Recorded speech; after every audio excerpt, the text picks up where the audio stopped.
Hello, everyone in podcast land. Welcome to this week's episode.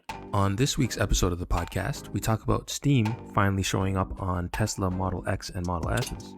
We talk about Apple allowing sideloading of apps, including third-party apps and app stores. And we give you yet another Twitter update. All right, so our first topic of the podcast is Steam showing up on Tesla Model S and Model X's. And this is something we actually talked about quite a while ago. I think one of the first videos of our podcast on like the podcast YouTube channel was a breakdown of the Tesla Model S Plaid event that showed off the new car, and when they talked about, hey, this car is going to be so powerful that it even has a PlayStation 5 level PC integrated into the system, and you're going to be able to play games and stuff like that. And it's something that I actually didn't even know wasn't available yet, but apparently now Steam is fully available on the Tesla. And there's two kind of really interesting things that are happening here. One of them is that the Steam on Tesla will now allow you to install games and stuff like that. And one of the games that they showed off was Cyberpunk 2077 running in your car, which is really, really cool. I can imagine when you're, charging, if you have to go from, let's say, 5% and you just need a really long charge because you're going on a long road trip, it would be really cool to just sit there and play some games like Cyberpunk, which is one of the most heavy games that you can play. And if this thing can run it, that's pretty cool. It could probably run a lot of other stuff as well. And, another really cool thing about it is that the whole interface that the Steam is running on the Tesla Model S and Model X, by the way, this is going to be on both models, the Plaid models, is going to be running their new interface, which is very similar to SteamOS that runs on the Steam Deck, or almost identical. And why that's interesting is because that is supposed to come to everything, your PC and stuff like that, eventually in the big picture mode. It's supposed to replace the old big picture mode, but it hasn't done that yet. It's only available in a beta form so far. But now the two devices that get the official SteamOS kind of interface for Steam games is the Steam Deck, and now the second product that allows for it right out of the box is the Tesla Model S and Model X, which is kind of really cool. It's a cool thing that they can note. And because of this, with this update, there's also some additional features like an update to Sentry mode. So with this, you're going to be using up a lot of storage, installing games and storing files like your video files from the Sentry mode or your dash cam. So they're also launching early next year a brand new solid state kind of SSD, 1 terabyte SSD that's supposed to be integrated into your glove box. It's very overpriced. It's supposed to launch in February of next year for $350 for a 1 terabyte drive. And there's no specs on this drive. There's nothing to indicate that it's anything special. But, that is an indication that, hey, you're going to just be able to hook up some external storage. It's just a regular USB drive, which means you could probably get one that's not from Tesla and just plug it in. And you can store all your games. And you can even probably, if it works the same way as other Steam devices, you could probably just migrate your library from your PC to your car and, play your games that way. And, one other thing that's also available in this update is now Apple Music, which is interesting because, there's always been a little bit of an annoyance for some Tesla owners that the software in the Tesla doesn't support things like Apple CarPlay or Android Auto, which means that you can't really use the apps that are on your phone natively on your screen. You have to use only what Tesla has baked in. But now that you have things like Steam and Apple Music, like these things that are ubiquitously used outside of your car, now integrated into the software, I think it definitely makes the software better overall. But yeah, I don't know. This is kind of just a cool thing to see from Tesla, that the idea of just playing a video game in your car, supporting Bluetooth controllers, so you could just hook up your PS4 or your PS5 controller via Bluetooth. It's just a really cool idea. So I don't know. Have you seen much of the demos of, Cyberpunk and this stuff running? I haven't really seen anyone use it in their car yet, so maybe it's not out to everybody yet. It would be really cool to see this stuff actually running. But have you seen much of this? And what do you think of like Steam being available in an electric car? Is that something that you think people will actually need when charging times can be so long? I don't necessarily think it's something that people will need or most people will need, Mm, but as you said, it's definitely a cool thing to hang your head on. A cool thing that Tesla as a company and Tesla owners will be able to say is that like, hey, you can play console level games. You can play Cyberpunk in your car, in your vehicle. Now, of course, it's when it's stationary, when it's charging, when it's, you can't play it when you're driving. But the fact that it can do that is something pretty cool. And I'd actually be interested because I believe the Model S and Model X's, the new ones, have they have screens in their passenger seats in the back, right? So I yeah, yeah. wonder if you could play it in the back seats while someone is driving, as long as you have your headphones on, so the sounds aren't distracting the driver. I wonder if there's some way that that could be implemented, or even like I'm sure there would be some sort of workaround for that too. But we've talked about Tesla in the past. A few episodes ago, we were talking about the Lucid Air and how it seems better than the Model S. But one thing that Tesla always has is their updates and their software features, right? The way Mm, that they can push out updates over the air and you don't have to bring your car into a dealership or to the factory, and they can just push out new updates is kind of remarkable. And even the things that they allow you to do is kind of remarkable too. yeah. One of the things with their new Sentry mode or with their update, so there are cameras inside the cabin of the car, and you can use those cameras for Zoom calls. And I'm assuming you'll be able to use it with Microsoft Teams, or if you can't, in the future, that's just another update where you could take Teams calls and you know Teams conferences in your Tesla in your car. So maybe if you're at a maybe you're on a road trip and I have to take this Microsoft Teams meeting, you can take it while you're charging your car. I mean, I'm sure people would like to use the excuse that, oh yeah, sorry, I'm in the car, I can't take this meeting. um, but if you're, let's say, stopped charging your vehicle, you could still get work done, or you could still maybe Zoom call a family member or Zoom call a friend. And it's not a work function, but the fact that you will be able to take video calls in your car, I'm pretty sure that's something that no one else can claim. And those same cameras, now if your car is in dog mode, that's another feature that Teslas have is, if you have your dog in the car, you can set it to dog mode. I believe the AC runs a little bit, and as people are walking past on the screen, it will say, "Hey, don't worry, like this isn't just a dog locked in a car. This is Tesla. Their owner's rich. Don't worry about it." On the screen, it'll say like, "No, this is in dog mode. They're the AC's running. They're fine. They're not going to overheat in the car." But with the cameras inside of the cabin, you'll be able to view your dog. So maybe if you're in the mall and it's been a couple hours, you're like, oh, I really wonder how Fluffy's doing. You'll be able to use the cameras and see how Fluffy's doing in your car. You can see them either asleep or, I don't know, honking the horns or something. But the fact that they can push out features in, I'm sure that whenever they designed a car, they didn't have in mind, or maybe they did, but they probably didn't have in mind that, hey, what if an owner wants to check on their dog when the car's in dog mode? But Mhm. someone can come up with that and they can just push that out in a software update in the future. Whereas other manufacturers don't do that, and doesn't seem like they are able to do that. So, for all the times that we talk about, Tesla's issues and how these other companies are doing things, software is one thing that Tesla seem to have down that no one else, at least at the moment, is coming close, right?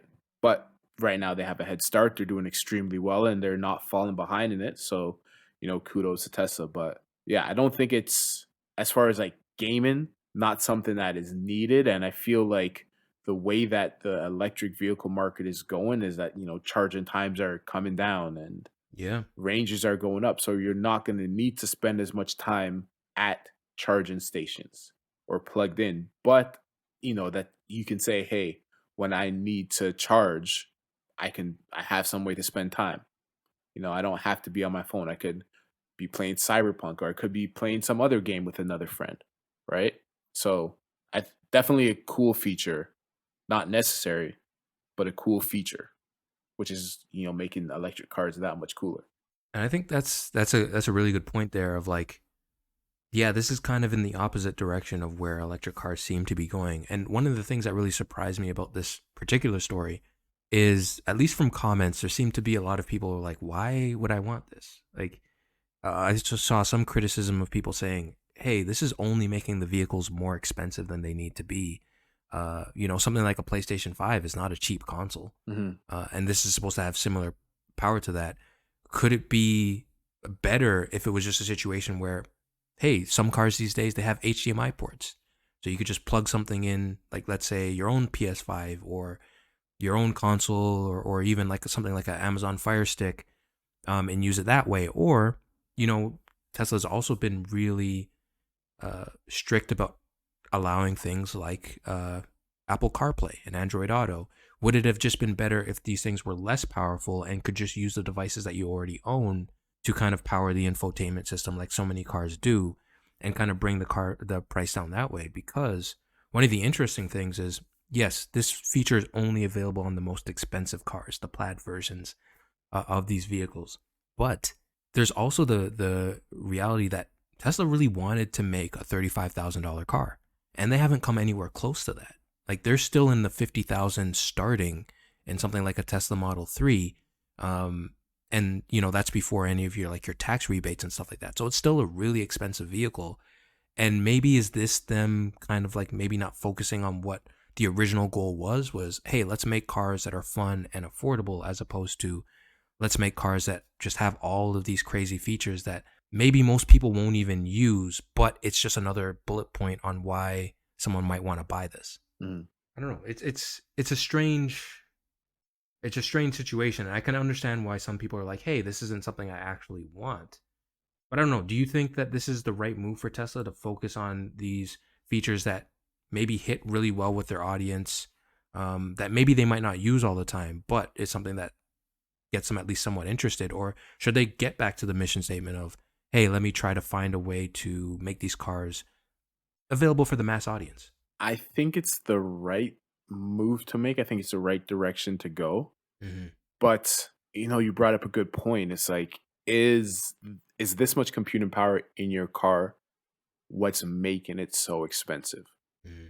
Because electric vehicles aren't cheap. I don't think there's any electric cars out right now that are $35,000, right? And no one else has the computing power that Tesla has. So it's not like, this is the one reason why these cars are so expensive. There's many reasons. Yeah. So I don't think that the powerful computers that are in these cars are what's pushing it over the edge. I think it's just a nice feature, a nice Yeah. bullet point, as you said. And I think that Tesla and the people designing the cars and manufacturing the cars know that the people that are interested in our cars, or a lot of people who are interested in these cars, are also interested in either gaming or being able to say that I can game, even if they never plan on using it or never will use it. Just the fact Yeah. that you can say like, "Hey, my car can do this," and no other car can. I think people who buy Teslas like to be able to say that, or like to Hmm. be able to do that. Whether or not they do or don't, that's neither here nor there. But the fact that they can do that is, I think they realize that that's what our customers want and our consumers want, especially when you look at someone who's buying a plaid version of a car. Yeah. And also, I think, part of why Tesla is so far ahead when it comes to software and pushing out updates is because their vehicles are so capable, Hmm. right? Like with this Sentry mode for, or with the dog mode where you can look at your dog on the camera in the car. That's not, I mean, that's something that's kind of capable, or that's able to happen because the car is so capable. Yeah. With another company, it's like, well, we came up with this brilliant idea, dog mode, camera in the car, you can watch your dog in the car when you're away from it. But then it's all right, if your car isn't already capable, are you going to have customers bring their car back in just to install a camera into the car cabin, just to update the computer in the car cabin so that they could possibly watch their dogs if they want to? Yeah. Like, that's, yeah, like, because Tesla has such a high floor for what their cars computers can do, it allows them to be so creative with with the software updates that they push. So even if you never plan on playing Cyberpunk in your car, you benefit from having a car that is able to play Cyberpunk. Yeah. Whereas other manufacturers maybe, or, even with some of their other vehicles, it's like, well, we're just going to design something that is the bare minimum. Well, then that limits the software updates that you could push to that car. Because at some Mhm. point it's going to be like, well, there's X, Y, and Z that we want to do, but the hardware that's in the car can only do X. And we're not going to have, 100,000 people bring back in their cars for this one feature. Because then in 6 months, we're going to come out with another feature that their car also can't do. So then we're going to have to call them back in again. Whereas the way Tesla's doing it, it's like your car can do this at launch, but it's capable of doing so much more. And then down the line, we'll push out update after update after update. And we don't have to worry about, is this car capable? Because it's more than capable. Yeah. Yeah. And, we're talking about the Steam store right now. But, speaking of using devices or things you already have, if this thing can run Steam games and it can run Cyberpunk, how long until we get Xbox Game Pass on a Tesla Mhm. also, right? Yeah. That's a good point. And if you look at Xbox Game Pass, you look at PlayStation Plus and their subscription model, I mean, we were talking before about consoles, no one buying consoles anymore, but how long until someone's best console is their car and then they're sitting in like in their garage, let's say, while their car charges and like, oh yeah, I'm just in here to play, I don't know, play the newest Halo or something, or play the newest Call of Duty because my Tesla can play it and I don't have a console inside the house. Yeah. That's actually a really good point, and I think that actually might be the cooler way to go because of all the processing happening on a cloud somewhere, on a server somewhere, means that you're using less of your own battery power to play those games, as opposed to things being stored locally. It's like I really do think this is cool. Like just tech wise, it's a cool idea to just have something like this integrated into your car. But yeah, I do get some of the criticism of like, well, maybe this isn't the best idea for your battery life. I have heard some people talk about things like sentry mode and dog mode, more in the sense of sentry mode because dog mode would be essential if you're going to leave your dog in the car. But the fact that this stuff uses so much battery that it becomes almost not useful. And similar things with like the plaid mode, right? You mentioned a lot of these features exist so you can show people, hey, this is what my car can do. But a lot of people talk about, hey, when you go into plaid mode and you do this crazy acceleration, you lose so much of your battery power that it's something you're going to do maybe once a year or something like that just to show somebody. But these are also very expensive features in the car. So yeah, it's just one of those things of like, yeah, I get the criticism, but at the end of the day, it does seem really cool. And I don't think it's a coincidence that this comes soon after the fact that they made the full self-driving beta available to everyone who purchased it or is subscribing to the service, because it also plays into the narrative that, hey, one day this car will drive you and you can play games while it takes you to your destination. Yeah. Obviously, it's not at that point yet, but I think that's the narrative that they want to put out in the world. And our second topic of the podcast is Apple allowing sideloading of apps in the European Union or the EU. This is a report coming from Bloomberg based off of some sources that they've had. And what they're reporting is that there is this Digital Markers Act that is supposed to take place in 2024. And this is to kind of open up the closed ecosystems to allow for more competition. And if companies like Apple don't kind of, agree to these terms or kind of change their OSs to kind of open up for these terms, they could potentially get a fine of up to 10% of their global revenue, which is, for a company like Apple, a lot of money. Yeah. And that's if they don't comply with this law. So the interesting thing here is that in order to comply, what Apple would have to do is they would have to allow the ability to sideload apps and potentially even app stores on their device. And what this would mean is that app makers could circumvent Apple's 30% take on their purchases, but it could also allow apps to circumvent some of maybe the privacy and security kind of things that happen within the App Store, or potentially, Apple will disallow certain apps that they particularly don't that doesn't coincide with with their rules. And one of them would have been something like Facebook, right? If Facebook didn't change the way that they share information from the app to their own Facebook servers, it would have been delisted. They had to kind of coincide with Apple's new privacy laws, which Apple specific apps don't have to abide by. So it was kind of like a double standard of Apple can do one thing, but other apps on the App Store can't. And this can kind of make it a situation where, Facebook can say, oh, hey, you can go to our website and get our app. Or if the Epic Game Store decides to make, hey, we're going to make an app, you can now get Fortnite, where you don't have to pay the cost that they would have, that they disputed with Apple about the 30% with buying V-Bucks and skins and stuff like that. Mhm. So yeah, this is a really interesting thing. It's completely localized to the European Union or the EU. So even if this did happen, it wouldn't be something that would, just also happen across the world. It would be specific to those regions.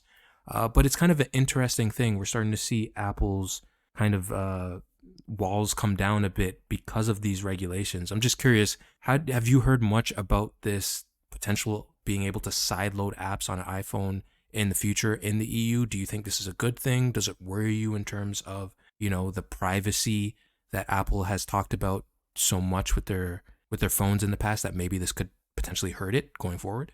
I think it's a good thing. I think it's a good thing, and it's funny that it's happening now after, as you mentioned, the whole situation with Fortnite in the Epic Game Store, and this is the whole reason Fortnite got kicked off of the App Store, and you can't download it on an iPhone right now, Yeah. right? And in terms of privacy, I'm not really worried about privacy because, Apple's claims is that sideloading apps could put unsafe apps on people's devices and could undermine privacy. Well, there are already a bunch of unsafe apps and, apps that either steal customers' credit cards or get people to sign up for subscriptions without them knowing it, and you can't get money back. There are like hundreds of apps that do that on the App Store right now that people have that thousands of people have complained about, that are still on the App Store stealing money from people that, cleared whatever authorization Apple had to allow games and apps onto the store, and they still remain on the store. So in terms of unsafe apps, that's still happening with Apple's walled garden.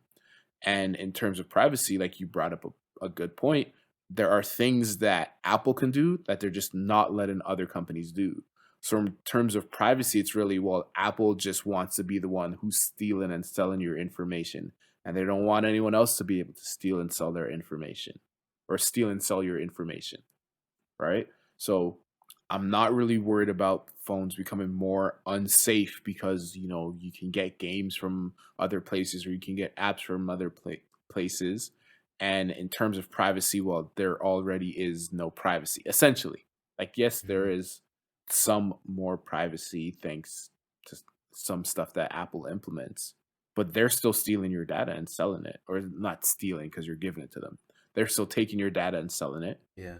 Other companies are going to take your data and sell it. So I don't see there I don't see a clear reason or a legitimate reason for there not to be sideloading available on iPhones. And even when it does become available, it's not like everyone is gonna go out and sideload apps, right? If you have an iPhone, especially in North America, and the majority of people who have iPhones, they're gonna still download their stuff from the App Store. They're still gonna install apps from the App Store, right? But it's if you are someone who is so inclined, who has, let's say Epic Games or Steam OS games, or, just other means of downloading games or apps, or if you're that type of person, you have the option to do so, right? So I think it's more of, you have the option to use your phone the way you want to, and Apple doesn't have as much say in terms of, well, no, you aren't allowed to do this.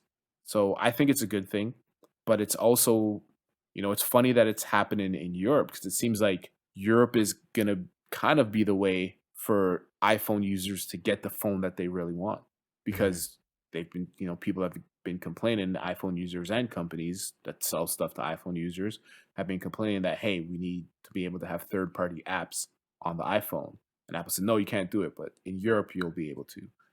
And next year, 2023, we're supposed to be getting USB-C on iPhones, at least in Europe, because the European Union said you have to have this charging port. You have to have a USB-C charging port. Enough with Lightning. Time to come to 2023 along with everyone else. And I'm assuming that they'll make the USB-C iPhones available for the rest of the world. I think it would be, I don't know. I think it would be criminal if they didn't, but I mean, Apple's Apple, so Apple's gonna Apple. But yeah, I mean, like, thanks to Europe, we're getting USB-C. Possibly thanks to Europe, we're gonna be getting sideloading and third-party app stores outside of the European Union. So I don't know. I think it's funny that Apple's walled garden is finally coming down, and their I don't know, ecosystem locking is somewhat coming down thanks to Europe and the European Union. It's a really good point. Like, this is something that the EU is really taking charge of, especially like what you mentioned with the USB-C thing. Now with potentially this opening it up to side loading, which, yeah, I mean, you bring up a good point. Like, I didn't even know that there's potentially apps, which makes sense. Like, the App Store has so many apps. There was always the potential for apps that aren't necessarily the best in terms of stealing information and stuff like that getting through.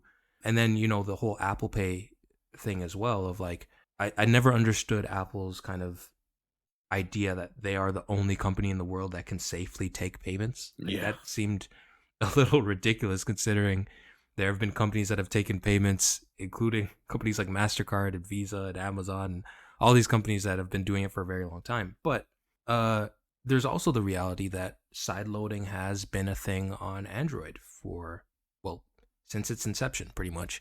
And as much as, yes, there is absolutely the fear of potentially installing something that could hurt your phone, that isn't necessarily something you hear very often. So, I wonder if maybe this is a way to make customers afraid of the idea of sideloading, so that even if this does happen in the EU, maybe US regulators can kind of stay away from it, in terms of, oh, you don't want people installing stuff on your phone and then they're tracking you and stuff like that. There's definitely a good marketing kind of ploy to have here to make it seem like, sideloading can be a very dangerous thing, which, to be clear, it can be. But I don't know if that's necessarily enough reason to not give customers a choice, because at the end of the day, you're not forced to sideload anything. Yeah. You can decide if you want to sideload something, and you can decide if the place you're getting it from is a legitimate place.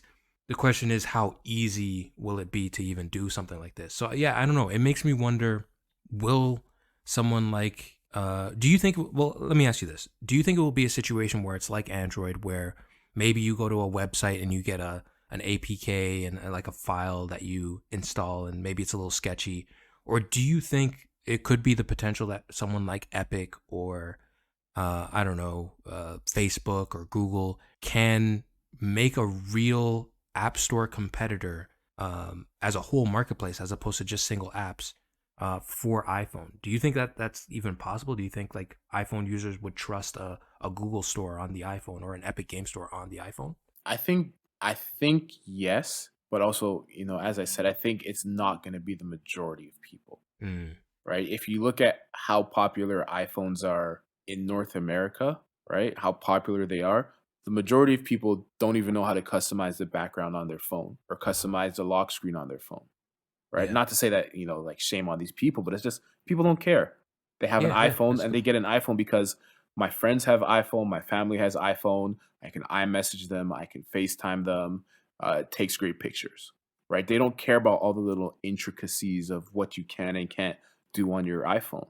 So the majority of people that have an iPhone aren't going to care to sideload or go to a third party app store. I think the way it will be implemented, and I think the easiest way it will be implemented is if there is like an official Epic Game Store app, let's say, And even if it's just a web app that, links directly to the Epic Games Store, and it's not like a full-fledged separate app, but I think the easiest way to do it is, okay, this is the Epic Games web app.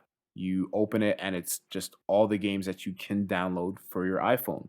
And it's going to download through that. So it's going to be a similar interface to what people are used to on the Apple App Store, but now it's just the Epic Games one. Or maybe there's a Steam one. Or maybe, like you said, there's a Google one. I think that will be the easiest implementation, and I don't think there is going to be something like an APK, at least not Mhm. at first. I think what Apple is going to say is, all right, we have to have we have to have third party app stores. We'll do it, but this is the criteria that those app stores have to meet. Mm. And I think not necessarily to make it harder for companies, because when you look at like companies like Epic, like Steam, like Google, like all these, other game developers or app developers, they have the means to do that. I think it will, and I think the way I justified in my head, I think it will help prevent malicious websites or malicious apps from getting on your phone. So that if there is a certified web app, a certified, app store that doesn't happen to be Apple, but you know that, okay, I'm going to this place. This is trusted. I download from this app store that looks exactly like the other app store. So I know that I can trust these people, as Mhm. opposed to going to a website and clicking on a link and downloading from this link that I clicked on. It's like that definitely seems more sketchy, and especially for the average iPhone user, or not, just for iPhone users in general that aren't used to downloading and installing stuff on, let's say, a computer of their own. I think Yeah. that would be the easiest way to implement, other app stores other than Apple's own app store. So I think both for like the customer's protection and for better adoption, I think that's how it should be implemented. And I kind of think that's how Apple is going to force it to be implemented also. I think that's a really good point of like the potential like to point someone to a malicious app without them knowing. So I guess my final two questions is, can you think of any way to implement this in a way where if someone sends you a text message to say, "Hey, check out this video," but it ends up sending you to an app install. I mean, I guess it's already been solved. In Android, you have to literally click a checkbox before you can install any app Hmm. outside of an app store. I guess Apple can do something like that, maybe put it in the security section where Yeah. you have to check that before you can even do that. Um, and maybe they do something to educate, their users that when they flick that switch, their phone is now open and it's dangerous. Maybe they put like a red bar somewhere around the notch or the dynamic island so that people know. But I guess my final question is: do you think there's any chance this happens in North America, um, or do you think Apple's foothold is just too strong? There's no way that the government would be able to convince Apple and its dominant user base that this is something that they need when they've been successful and people haven't really complained about not having access to even the Fortnite situation hasn't really bubbled up as much as I thought it would in markets like this. I think eventually it will come to North America, because whenever or when it is implemented in Europe and it's going to go well, and then people's phones aren't going to be, I don't know, they're Exploding. not going to be exploded, and there's not going to be severe privacy leaks and phones getting bricked left, right, and center. I think once that happens, then people are going to say like, "Oh, so we don't need to only download apps from Apple." Mhm. And then that's going to kind of pull back the curtain on the whole facade that Apple has. Oh, we have to be the only ones. No one else can process payments. No one else can install apps on your phones. We have, like, for your own safety. It's not that we want all your money. This is the only way it can be done, or otherwise, everyone's going to be spying on you. So I think it's Mhm. going to go successfully in Europe, and then lawmakers and lobbyists and people are going to say like, okay, maybe we can change things a bit in North America too. And as I said, even if it does come to pass, and I mean, I guess the same thing for Europe too, right? Like, when this law is put in place and they have to allow third party app stores, the majority of people aren't going to be doing it. Yeah. But it's just that the people that want to do it have the choice to do it and are able to. And as you said, it's probably going to be buried in the settings under security. You're going to check a box and there's going to be some sort of disclaimer that this could, put your phone and your safety, blah, blah, blah, at jeopardy. And if you do brick your phone, then Apple isn't held liable. And then I'm sure every time you install the app, it's going to be the same. Oh, we don't know where this is coming from. This could be malicious software. You could be setting yourself up here, but Apple's not liable. And so then people are going to know that, hey, this is a risk I'm taking, but I'm choosing to take this risk. I should be able to take this risk or choose to take this risk if I want to. Yeah. Do you think it's something that could come to North America? I wouldn't be surprised if it doesn't. Uh, it's one of those things where it's something that's easy to advertise as dangerous. And we've talked about things like crash detection and like the new features of the new iPhone.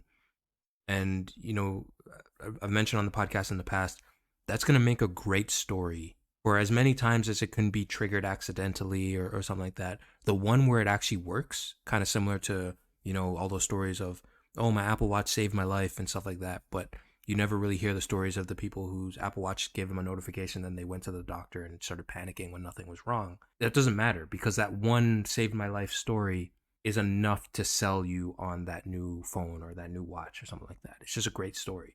Mm-hmm. And I think the opposite can happen here. All it takes is for one, oh my goodness, I installed this app and everything was stolen. They logged into my bank accounts and took all my money and stuff like that. It just takes one of those stories to be like, okay, this shouldn't exist. Even though this is a concept that has existed for forever. It's something you can do on your MacBook. It's something that you can do on, and the Mac has talked for ages about, hey, we don't get viruses. Well, you can still install an app from anywhere on a MacBook. So yeah, it's a weird thing of like Apple is so good at messaging that I could see them messaging this in a way where it could scare people into not wanting to have it. So yeah, I'm on the side right now where I don't think this is going to come to North America right now. I'd be really happy to see it come to North America. But I'm also wouldn't be surprised if this, we hit the 2024 deadline and maybe there's an extension because of some reason and maybe it gets, thrown out at some point between now and then. It's just Apple has so much money and so many lawyers and so much power that I wouldn't be surprised if this thing just disappears before it actually comes to fruition. Hopefully not, but yeah. Hopefully not. Definitely could.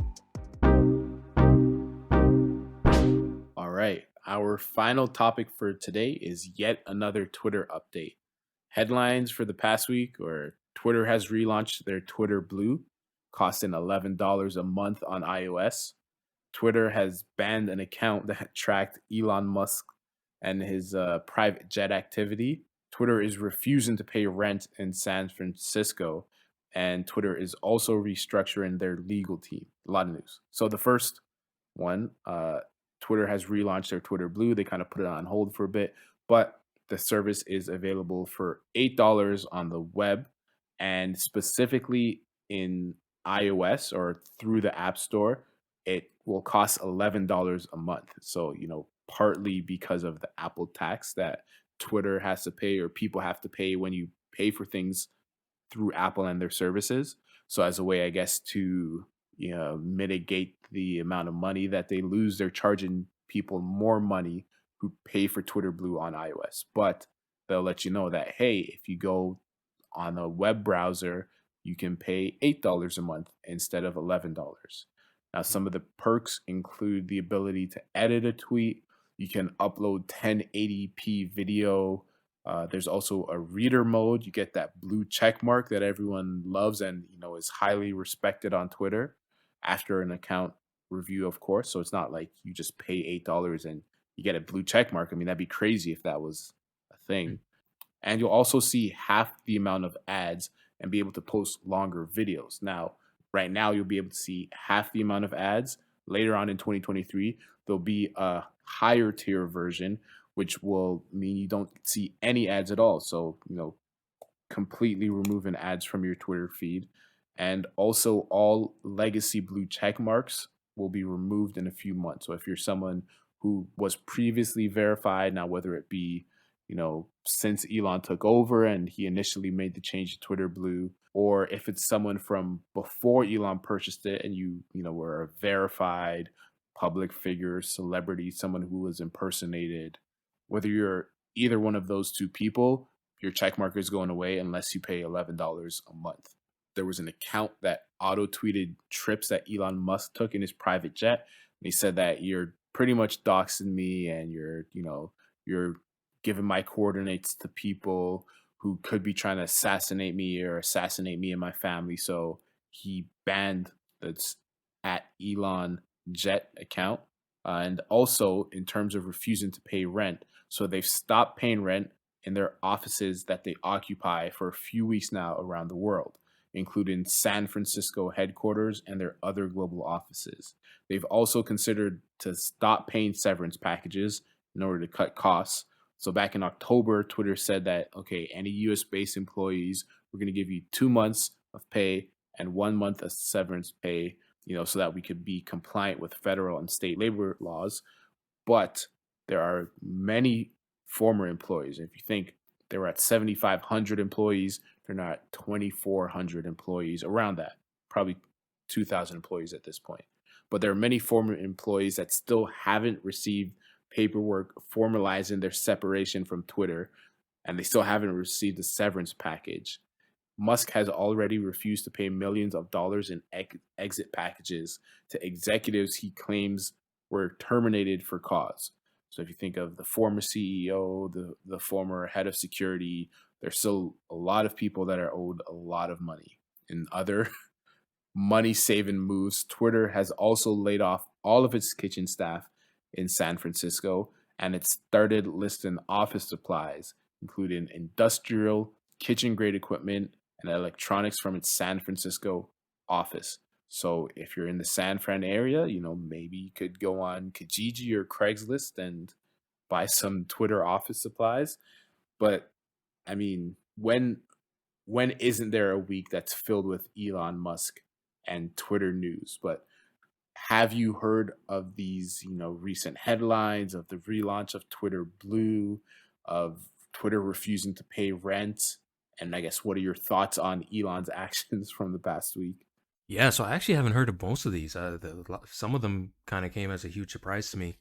Well, starting with I guess the launch of Twitter Blue, that's interesting. I don't understand the idea of paying a subscription fee to get less ads and then a higher subscription fee to get no ads. It just seems like just have one tier for that and bring an even better option. I don't know. It just doesn't seem like a smart move or an interesting move. I don't know why anyone would go for that. But obviously the check mark is one of the things that has a lot of value on Twitter, or at least it did. Let's hope that value stays there in the long term. But yeah, I don't know. It just doesn't seem like a great value or a cool product for something like Twitter to offer, which I think is a little disappointing because Twitter as a platform has the opportunity to offer really, really cool products and ideas to its customers. And yeah, these just seem like a little bit lackluster, which is unfortunate. In terms of the not paying rent thing, if that's true, that just sounds illegal. So I don't know how. The same thing with not paying severances. I don't know how that's something that could ever be gotten away with unless the company's gonna file for bankruptcy. So yeah, I don't know about that. Hopefully someone reports that and that gets straightened out at some point. But I wouldn't be surprised if this is just another step in moving Twitter's offices out of California. I'm sure Musk wants to move them to Texas. And I've been in an organization or a company that has moved employees from the suburbs to the city of the same city, or the downtown area of the same city, and that caused an uproar among its personnel, and rightfully so. Like that's displacing a lot of employees.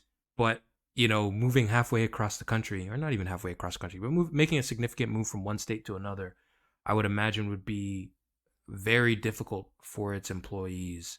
So yeah, I don't know if that's necessarily the best move, but maybe that's something that he wants to do in the long term. And with the auctioning of the equipment, so that's one of the stories I did hear. Originally, I thought it was because Twitter has decreased its workforce by quite a bit. So I imagine maybe there was a lot of extra equipment that could be auctioned off. And I think this auction is going to take place in January of next year. And, as Musk being the CEO of Twitter, could drum up some excitement from people who are willing to buy a piece of a company that he owns and potentially even make more money off of that. It seemed like an interesting idea, but then the idea of like, the cooks and stuff like that, most companies don't have that. But one thing I do know is I've seen, once again, companies that family members have worked at where they get a lot of cutbacks either from the government or their CEOs. One of the funniest things I've ever seen was the company removing water dispensers to save money. Um, and it sounded a little petty at the time, and this kind of sounds a little bit petty right now. So who knows? Maybe this could be, Musk taking a little bit of inspiration from those kind of ideas of like, well, at the end of the day, he said he wanted this company to be hardcore. Maybe having someone make you something, or a chef or a cook at your office isn't all that hardcore. So maybe get rid of it. And then it could also be the fact that a lot of people went to work from home. Maybe this was just a situation of people who haven't had much work in the past few years. So I don't know. This whole situation is just so weird, and it's unnecessarily weird. Twitter operated. This is the thing. It's not like Twitter was a great company before this. Like they had issues, but they operated with a lot less controversy prior to this purchase, and a lot less stories about him prior to this purchase. And all of Elon's other companies operate with far less news stories than this. It just seems like a situation that's just weird and unnecessary, especially for an application and a website that people seem to really enjoy and want to get back to. A lot of these decisions just seem to be counterproductive. And yeah, I think it goes back to an earlier conversation where maybe it made sense just to take a breath, see how things played out for a while, and then start to make cuts and decisions on things that weren't working. But yeah, this all seems a little haphazard, and honestly, getting a little tired of hearing about Twitter at this point. And I'm sure a lot of people are out there as well. I'm curious, how do you feel about all this? Like, is this just like another situation where you're like, well, why is this happening? Like, Twitter was fine, or even if it wasn't fine, it didn't need to end like this. Like, are you getting tired of these Twitter stories at this point? Not really. Hmm. Yeah, to be not really tired of them, to be honest. Uh, but I would say I used Twitter somewhat before, Mm-hmm. and yeah, there were things that I thought it could improve, but this is definitely not how I thought that things would go or how I thought things should go. Mm-hmm. The improvements I felt were very small improvements, not like wholesale changes to how the company operates. Yeah. But I guess Elon Musk has a certain vision. And since he is the one who purchased it, I mean, hey, he gets to decide what Twitter becomes, and it's going to become whatever he wants it to become. And then we'll see who wants to use that platform afterwards. But I mean, he's the one who bought it, so he has the right to use that platform. Yeah. The reason I would say I'm not tired of it is I've I view Twitter as like a reality show. I view Twitter as like a Jersey Shore or a Mm-hmm. Big Brother. It's like, something crazy is going to happen. It's not going to make a lot of sense. It's going to be like, why did they make that decision? But you're still going to watch it happen. Like most reality shows, there's Love is Blind or I don't know, Too Hot to Handle. Like, something crazy is going to happen and you're just Yeah. tuning in to see what happens. Like we're tuning in weekly to see what crazy stuff does Elon get up to this week at Twitter HQ. Yeah. Like he fired the chefs one week. I don't know. Is he gonna, fire the electricians next week, or he's gonna sell all the windows in the company because to be more hardcore, you can't protect yourself from the elements. I don't know something, but yeah, um, some other stuff that Elon did too. So along with banning the Elon Jet account, which tracked his private jet's flights, he also banned the official Twitter for Mastodon, which is sort of a Twitter competitor that's sprung up in the or that's sprung up since Elon took over, and also any tweets or any profiles linking to Mastodon accounts, he's banned those also. as well as I mentioned, he's restructuring his legal team, and he said, hey, he's not paying severances and he's not paying rent. That sounds a little bit illegal. Well, Elon has recently fired his top lawyer, Alex Spiro. And since the takeover, Twitter has lost a lot of its legal talent from both just laying people off and people just choosing to leave because they don't want to be part of his hardcore Twitter. He's also decided that, he has other companies, he has Tesla, he has SpaceX, so he's taken lawyers from those legal teams and he's given them access to Twitter's files. So I think over half a dozen lawyers from SpaceX have been given access to Twitter's internal systems. So he's trying to fill that void that's left on his legal team from his other companies. Hmm. So it definitely seems like Elon is sort of gearing up to go to war or gearing up for a legal war. If he's choosing to not pay rent, to not pay employees he's laid off, I'm sure he has some other stuff that might be a bit questionable up his sleeve too. But yeah, definitely not your typical company takeover, typical tech takeover. Some good alliteration there. But yeah, I don't know. It's a reality show, right? All this stuff is happening, all these things that you don't think should happen in a takeover, or you don't typically happen in a takeover. And yeah, just tuning in to see what happens. I think you brought up a really good point there. It's like at the end of the day, billions of dollars were spent on this company by Elon Musk, whether it was intentional or not. That was the reality. And yeah, I think you're kind of right there. When you spend that much money, you can kind of do whatever the hell you want with it. I don't know if this is necessarily the best. This is definitely not something I would do with it, but you're right. He has every right to do the stuff, except for the stuff that's illegal. Hopefully, people do get their severances because even if there was some legal precedent to not paying people severances, it's just wrong. Uh, Especially for a guy who was the world's richest man, bought a company, and then just started getting rid of people and forcing people out. I mean, it seems like paying severance would be the least you could do. But then again, once again, this is his money. He gets to spend it how he feels. But then there's also the reality of he has a lot of companies where there could be a lot of redundancies.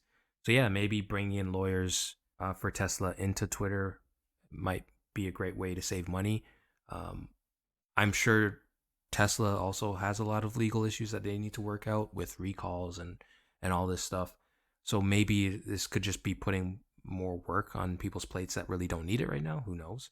But yeah, it's all a weird kind of situation. One thing I did notice about the specifically the banning of accounts, it seemed like specifically the Elon Jet thing was about doxing. Didn't want any accounts that could dox people. And the Mastodon ban was because they tweeted out that, hey, you could still get this information on Mastodon.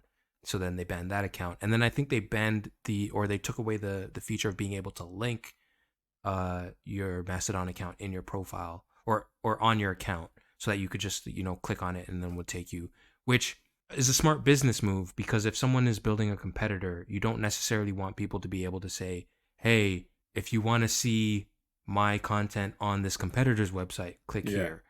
So yeah, I guess that makes sense. The one interesting thing is a fantastic tweet from Jerry Rig Everything about when Elon Musk tweeted out about a pretty scary situation, honestly, about someone jumping on a car that left his jet, and he posted the license plate of the car, and Jerry Rig Everything tweeted something along the lines of, this is an exact quote, but it was kind of interesting. It was like, hey, call the police. Don't send your mob after them. I thought you just talked about not doxing people. Yeah. And it was like such a perfect kind of idea of like, yeah, this is kind of goes, it's a perfect encapsulation of what's going on in Twitter, right? Of like things happening so haphazardly that one day there's one rule and then the next day there's another rule. And the idea that, okay, doxing people is a bannable offense. Okay, fine. There's an argument to make for that. But then going and doing that yourself and someone pointing that out, I think is kind of hilarious and probably a sign that a lot of this stuff really isn't thought through. And that could be a problem. But also, I think this should give us all an insight into the fact that, when we talk about Apple, we don't think every decision that's made is Tim Cook. We don't praise Tim Cook every time a M1 processor comes out because we know Tim Cook wasn't there putting the M1 processors together himself.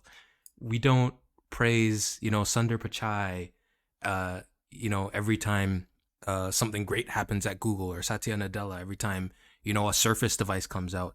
I think this is a perfect example of, hey, we talked about it so many times on the podcast. There's a lot of great people working at these companies like Tesla, like SpaceX. It's not all one guy. And I think what's going on in Twitter is a perfect example of, hey, it's not all one guy, because if it is down to just one guy, either this is how much a company can kind of nosedive, or, there's a lot of people that are either contributing to the success of something like Tesla or the failure of something like Twitter. And I think this is a good reality check of just how large contribution there is on these companies from so many different people. Yeah. I mean, I guess to play devil's advocate a bit, right? Mhm. Do you think part of why Twitter seems to be taking such a nosedive is because too much is being decided by Elon? Like, too much is he has senior officials that instead of listening to, he's choosing to fire. Or he has, committees where it's like, hey, we think we should go this way with Twitter Blue, but the Elon's just making the executive decision, like, well, no, I think this is best. I think we should implement, you pay $8, you get a check mark, no questions asked. I think that's going to get rid of bots. Even though multiple people told him, hey, no, actually, that's a pretty bad idea. Him going Mhm. through with it and then them going back and retooling it anyways. You think that, I guess, part of why Twitter is nosediving the way it is because, like, yeah, when there is one person in control of everything or with so much control of everything who clearly isn't listening to people around him, this is what happens. I mean, I think that's the narrative, or that's the way it looks right now. The one thing I will say is, I don't know for certain that it's just him making these bad decisions. It looks like it's just him making these bad Mm, decisions, but mm. and it could very well be just him. But the one thing I will say is, if this is all a part of the plan, like right now, Twitter is more popular than it's ever been. It's always been a platform that struggled with its user base. Like, its user base was never as big as maybe it seemed from the amount of tweets that it had, and it just seems to be growing and growing and growing because of this. So I don't think that's sustainable. I think at some point people are just going to get fed up and leave, or stop engaging in all this drama. But yeah, I don't know. I think it could be, first of all, he's a CEO, so he's going to get the blame. That's just a reality. It's his fault, regardless if he's making these decisions. But what I think is the bigger issue is there doesn't seem to be anyone to say no. And I think that's important for a company. I mean, before this podcast, we were talking about how Disney had to bring back their old CEO, right? Mhm. Because things were not going according to plan. And there was some accountability there. Someone was there to say, "Hey, this isn't working. We need to go in a different direction." And I don't think there's an opportunity for that in Twitter right now. And maybe there should be. I don't know. Do you think maybe someone should be stepping in and saying, "Hey, you know what, Elon or Mr. Musk, maybe you should take a break, take a vacation. I'll handle things from here." I definitely think there should be. I Yeah, definitely think there should be. Like, there should be. I mean, that's kind of the problem too with him coming in and firing the current CEO and Mhm. firing so many of the top executives and, laying off over half of the company. Like, when you come in that quickly and get rid of that many staff, that many people, like, you are definitely bound to lose good people. Yeah. Maybe half of Twitter's employees needed to go. Maybe half of them weren't doing any work. But when you come in that quickly and just lay off everybody, you don't even get a chance to see who should stay, who has value, and who doesn't. Yeah. Because it's not like, he came in and conducted interviews for a month and saw what type of work people were doing and how productive people were and how productive people weren't. And, if you didn't meet a quota, then, you got let off. No, it was he came in and within a week was laying people off. Yeah. And I think that, okay, if you don't agree with the current CEO, sure, get rid of them. But, and I said this before, even if you don't agree with him, he still ran the company, or they still ran the company, and there was still valuable information that you could have learned from them before just getting rid of them. So the fact that he just came in and completely cleared house, this is what happens when you do that. Yeah. And I'm not never bought a company before. I'm not a business strategist, but it just, to me, it's common sense. You don't just come in and clear house like that without at least seeing what's currently working. Any closing statements? I just wanted to give a quick shout out to a couple of things here. There's Amazon. We talked about in our Game of the Year Game Awards conversation that, hey, Amazon was going to be localizing another MMORPG and maybe they should diversify. Well, they're going to publish the next Tomb Raider game, which is not an MMORPG. Really? It's a single player game, and this is exactly what I mentioned. Like, I was hoping that they would diversify a bit and maybe do something a little bit more traditional, and that seems like what they're doing. And it's also great for a company like Crystal Dynamics and the Tomb Raider to brand, to have a company with as big pockets as Amazon behind them. That's a really cool. And I also want to give a shout out to Forspoken. There is it's this new RPG coming from Square Enix, and they released a demo on PlayStation 5, which I'm really jealous about because it's only released on the PlayStation 5 right now, and I don't have a PlayStation 5, so I can't try it out. But I looked at some videos, and it looks incredibly cool, like a really fun game. And between that and we talked about Zelda Tears of the Kingdom and Hogwarts Legacy and all these games that are coming out next year. Next year is just looking like a crazy year for video games. We were talking about it a bit before the podcast. There's just too many video games to play and too many good ones coming out. It's just kind of really exciting. Nice. I would also like to give a shout out to our YouTube channel. So if you like listening to our podcast here, maybe you like listening to podcasts on YouTube, we have all of our podcast full episodes up on YouTube. That's We Need to Talk ... about tech. So, if you're so inclined, the link will be in the description. Could give us a like, maybe a subscription. Yeah, help out. I guess take it easy, everyone in podcast land. Catch you in the next episode.